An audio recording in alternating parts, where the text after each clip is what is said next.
На улице Балкоева трубы прорывают далеко не в первый раз. Проложенные еще 17 лет назад. За последний год их не раз ремонтировали. Только таких мер надолго не хватает. Сейчас на Балкоева снова вода течет. Трубы прорвало сразу в двух местах.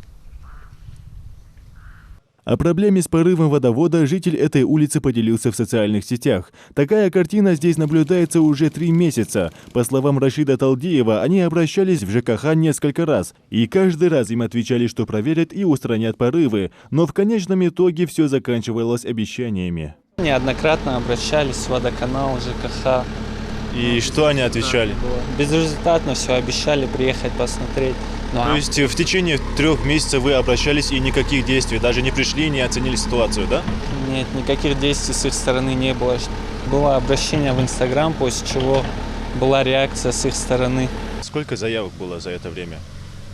Ну вот я вам говорю, 21 числа у меня заявка в журнале. Только одна заявка была? Записано, да. Может, устно обращались, но в журнале у меня записано 21 числа. Бригада ЖКХ все же приехала на место, и работники сразу принялись за дело. Первым делом откачали воду, а следом выкопали яму для дальнейшего устранения проблемы.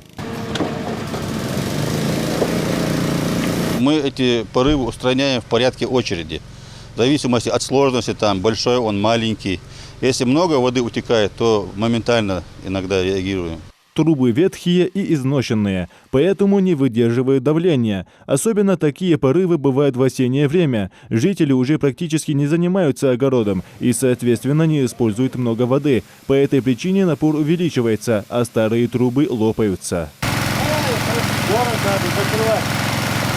Работа идет планомерно. На следующем этапе сварка трубы. По словам Мусы Евлоева, до конца дня рассчитывают отремонтировать и второй порыв. Вода течет здесь же рядом.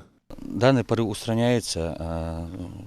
Последние у нас, получается, ремонтные работы сейчас мы проводим.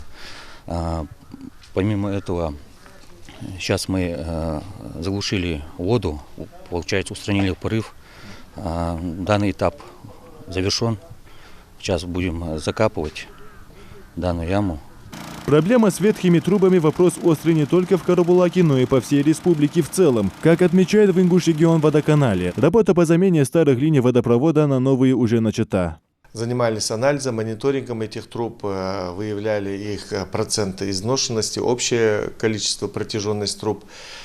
Трубы в целом где-то около 70% имеют износ 100%.